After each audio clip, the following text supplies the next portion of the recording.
বিয়ের আগে যখন শরীর খুব খারাপ লাগতো বা আমার মন খারাপ থাকতো, আমি কিন্তু একদমই ভাত খেতে চাইতাম না। তখন আমার মা কত রকম গল্প করে, আদর করে, বুঝিয়ে আমাকে নিজের হাতে ভাত মেখে খাইয়ে দিত। আমি কিন্তু এটা খুব এনজয় করতাম এবং আমি তককে চান্সে থাকতাম যাতে নাকি আমি এরকম জেদ করতে পারি আর মা আমাকে ভাত মেখে খাইয়ে দেয়। কিন্তু অনেক সময় ধরাও পড়ে যেতাম। মা তো, মার চোখ থেকে কিন্তু ফাঁকি দেওয়া যায় না।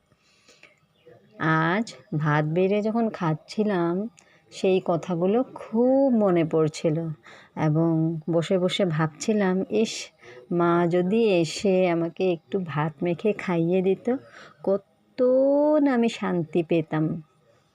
কিন্তু সবসময় কি আর সেই শান্তি পাওয়া যায়? একদমই পাওয়া যায় না।